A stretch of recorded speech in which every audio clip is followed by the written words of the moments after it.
بسم الله الرحمن الرحيم، الحمد لله والصلاة والسلام على رسول الله.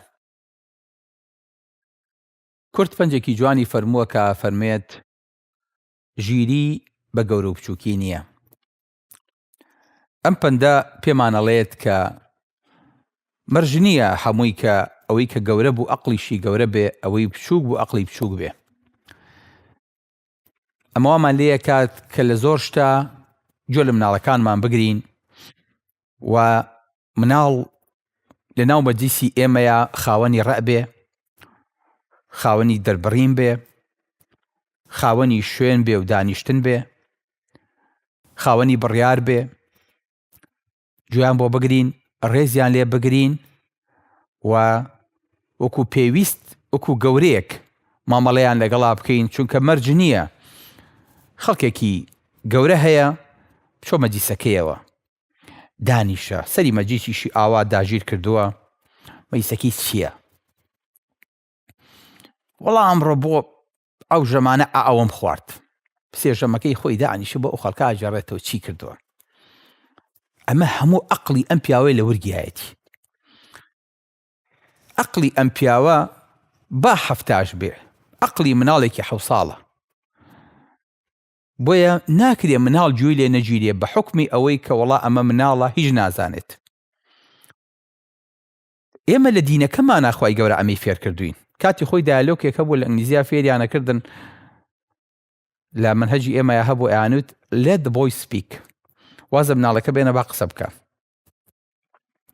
دیارە مناڵێکە چێتە ناو مارکێتێکەوە ئەیوە قسە بکە، ئەڵێم بێدەنگ بە ئەی بە پیا وەستا و جارێ پێش توێیە هەریوە قسە بکە و قسەکەی پێ بڕن. دوای خاوەن دوکانەکەیەتە دەرەوەڵێ وەڵا خۆشتەکەم براوە ئەو چێ بردی؟ مناڵەکەڵێ وەڵی ئەوە دزێ بردی، ویستم پێ بڵێم بەس نەوێش قسە بکەم. ئەیانی زوا لە ئێمە تێبگێنن مناڵ بۆ ئەوەی کە دەرگای قسەی بۆ بکرێتەوە، بۆ ئەوەی کە تۆ زەرەر و زیانە پێ نەکەوێ. بەڵام ئێمە لە منهەجمانە ئەمە هەیە کە پێغەمبەری خوا صلی الله علیه وسلم مناڵێک تالیحێ وەگۆ دەهنان مناڵێک فێرەکات کە ئاوا لە پاڵیا دانیشێ لەناو ئەو هەموو پیاوە گەورەیی سەحابەیە، ئاوی بۆ بێنن ئاوەکە بیخواتەوە بە دەمی مبارەکی خۆی، دوای بیاتە دەست مناڵەکە بفەرمێت ئیجازە مەی بێم بەم پیاوە گەورانە؟ ئەویش بفەرمێ وەڵای پێغەمبەری خوا من بەشی خۆم لە بەرماوی تۆ نایم بە کەس.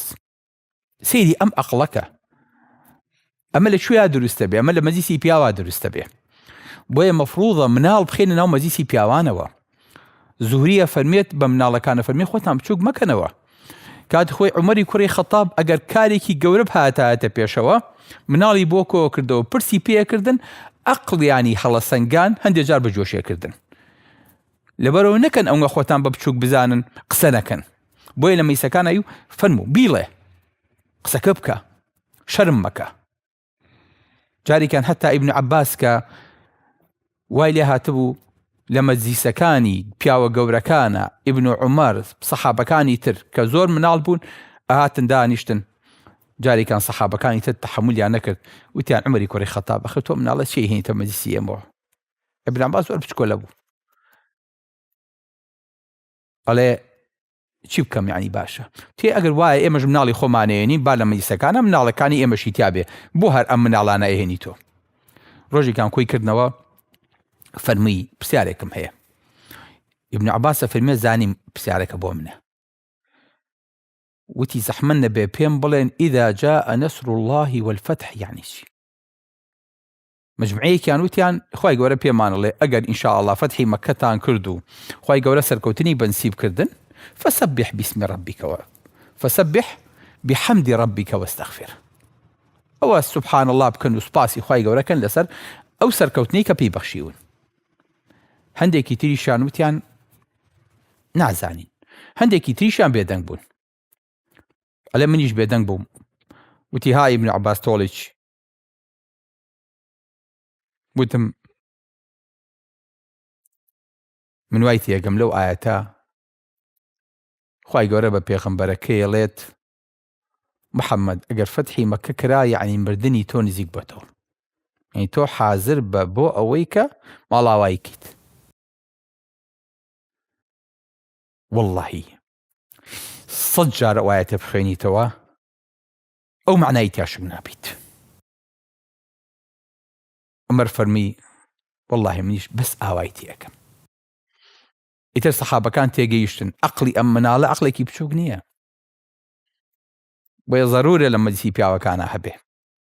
چونکە پێغەمبەری خوا صلی الله عليه وسلم دوعای بۆ کردبوو فەرمی اللهم فقهه في الدين وعلمه التأويل، بۆیە پێیانەوت تەرجمان القورآن، چونکە خوای گەورە خۆی ئیبن عەباس بەهرەیەکی پێدا، توانایەکی پێدا، لیاقەیەکی پێدا کە ئەو نە زیرەک بێ ئەو نە بەتوانا بێ کە پێیانەوت تەرجمان القورآن. لە هەر شوێنێکا کە ئیبن عەباس قسە لە تەفسیری قورئانکە خەڵکی تر زۆر ناتوانێت قسەی تیا بکە بۆ مناڵیە. بۆیە ئەم بابەتی مناڵ کە پێ ئەگات کە گەورە بێ بەیانی ئەم شوێنی من چۆڵە بێ. ئەو هەموو داعی ساکەنە کۆمەڵە داعی ئێمە هەمانە لەسەر ئاستی عالەمی ئیسلامی و لەسەر ئاستی کوردستانە لەوانەیە بە پەنجەی دەست بشێرێن. پاش ئەگەر کورسەکانیان چۆڵ کرد چێتە شوێنەکانیان، چی خۆی ئامادە کردووە ئەبێ یەکێک لەم دی و لەکێ لەو دی و حازر بێ بۆی کە ئەم کورسیانە ئەم دەعوانە چۆن لەبن. ئیبن عەباسە فەرمێت کە کاتێک کە پێغەمبەری خوا وفاتی کرد وتم بە هاوڕێیەکی ئەنساریم وتم با بچین حەدیسەکانی پێغەمبەری خوا کۆکەینەوە صلی الله عليه وسلم لە ناو هاوڵانە، چونکە ئەمڕۆ ماشەڵڵا ژمارەیان زۆرە بە حەدیسەکان نەفوتێ. ئەڵێ هاوڕێی ئەنسارەکەم فەرمی یعنی ئیبن عەباس لەگەڵ بوونی ئەو هەموو کەڵە پیا و داعیەی ناو هاوڵانە تەسەوورەکەی خەڵک ڕۆژێ بێ پێویستی بە من و تۆ بێ. ئیبن عەباسە فەرمی وازن بۆی هێنا خۆم چۆن بە دوای عیلمەکەیانە، چونکە زانی وردە حربی ڕەدە دەستی پێ کرد و کۆمەڵ لە سەحابە شەهید بوو. تم بەخوا ئیژوا بڕوات کارەگاتە ئێمە.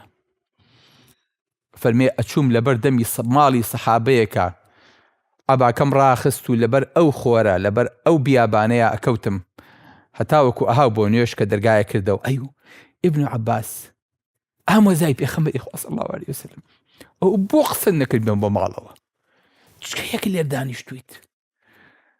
ئەمنی ژەموت من ئەحەقترم بێ بۆ خزمەتی جەنابەت چونکە من پرسیارم لە تۆ هەیە. فەرموو بفەرموو. پرسیارەکەی ئەکرد و جوابێ دامەوە و حەدیسەکەم هەڵەگرت تۆم هێشتەوە. ئەڵێ هەتا عیلمی هەمویانم کۆ کردەوە. دوای ئەو برا ئەنساریەم ڕۆژێکیان بینیمی کە سەحابەکان وردە کەم بوون و ئیتر پیر بوون و ئیتر بڵاوەیان کرد و وفاتیان کرد شەهید بوون. ئەڵێ منی بینی دەرسمەوتەوە خەڵکێکی زۆر لێم کۆ ببووە وتی لەقەد کانە هذا الفتى أعقل مني. تی بەڕاستی ئەم گەنجە کاتی خۆی لە من عاقڵتر بوو. منیش ئەو عیلمەم کۆ کردایەتەوەی ساکەنە ئاوام توانیت ئەو سوود و خێرە بە خەڵکی بگێن و خۆشم لێی سوودمەند بم.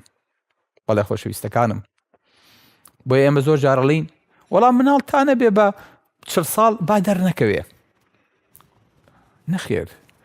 فەرمێ بوخاری لە کاتێکا دەرزی بە خەڵکەوتەوە هێشتا موویەکی لێ نەهات بوو، بەڵام ئەو کەڵە پیاوە بوو کە بینیمان. معادی کوڕی جەبەل دەرزی بە حەکیمی کوڕی حوزامەوت. وتیان حەکیم لای مناڵێکی خەزرەکی دانیشی دەرز دەخوێنیت. تی ئاخر ئەم کیبرە ئێمەی کوشتووە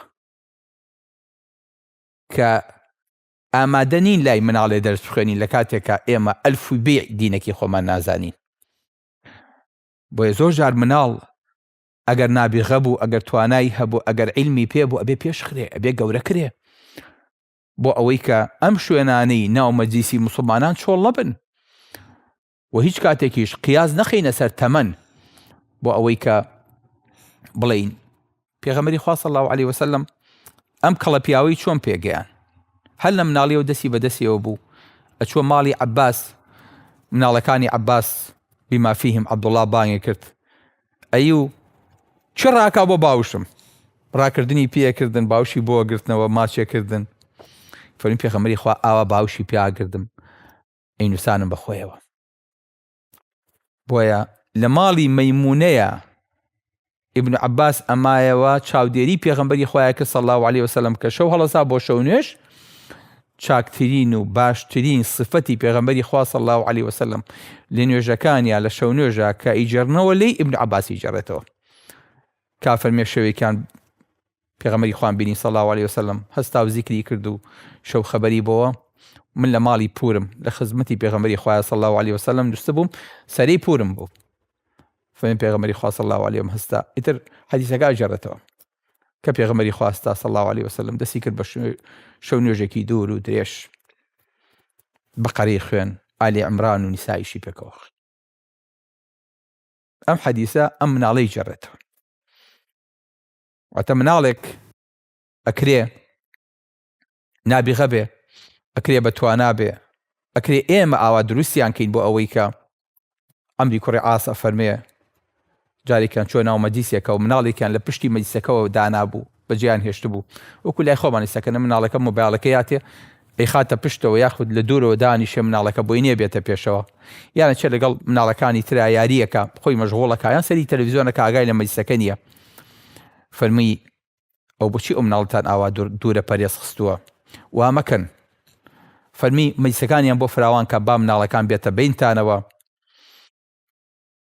جویان لە حەدیثەکان بێ و تێبگەن فإنهم صغار القوم ئەمڕۆ مناڵن ئەم مناڵانە بەیانی گەورا بن بەیانی ئەو نەوەیەن کە شوێنیەکانی ئێمە پڕەکەنەوە وقد كنتم صغار قوم فأنتم اليوم كبار قوم ئێوەش کاتی خۆی مناڵ بوون بەڵام ئەمڕۆ بوون بەسەر دەستە و بوون بە پیاوی مەجلیسی ڕوشسپی ئەوانی ڕۆژگارێکە بێ ئاوایان لێت بۆیە ئیمالیان مەکەن بۆیە ئەم مناڵانە لەگەڵ بچووکیانە ئەقلیان زۆر گەورە بوو وەقەتیش حەزیان بەخۆ دەرخستن نەبوو جارێکیان پیاوێک هاو بۆ لای عەبدوڵای کوڕی عومەر وتی عەبدوڵا پرسیارێکم هەیە پرسیارەکەی کرد و عەبدوڵا فەرمی نەیزانم سەحابەکە نەخۆشی جێڕێتەوە تابعینەکە ئەڵێ عەبدوڵا دەستی ئاوا لێ کرد لە خۆشیە ئەی عەبدوڵا پرسیاری لێ کراوتی لەخوا بەزیا بێ نایزانم دڵی بۆ خۆش بوو کە خەڵک بڵێ عەبدوڵای کوڕی عومەر جوابی پرسیارەکەی نەزانی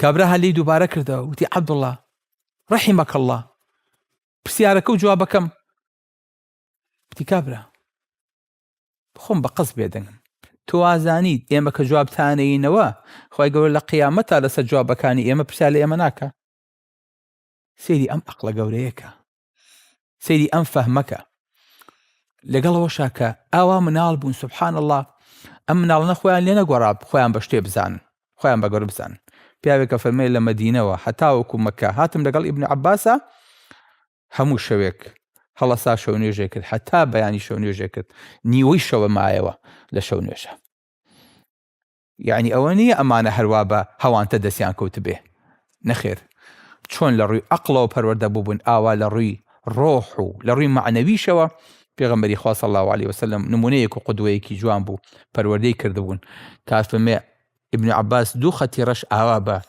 چاوەکانی هاتبوو خوارەوە ئەو نەگریا بوو ئەمێ ڕەش کردبوو ئەو کلی کە لێدا بە کوڵمەکانی ئاهاتە خوارەوە بۆیە خۆشەویستەکانم ئێمە وەکو موسڵمان هەر کاتێ توانیمان لەسەر ئەم بەردانە ئەو نەقشانە هەڵکەنین کە ئەمانەوێت پەروەردەیەکی تەندروستی مناڵەکانمان کەین دوایی ئەم بەردانە و ئەم نەقشانە ئەو کلێنانەی پێپڕەکەینەوە کە لە کۆمەلگا و لە ناو بانگاوازەکەمانە دروست بووە.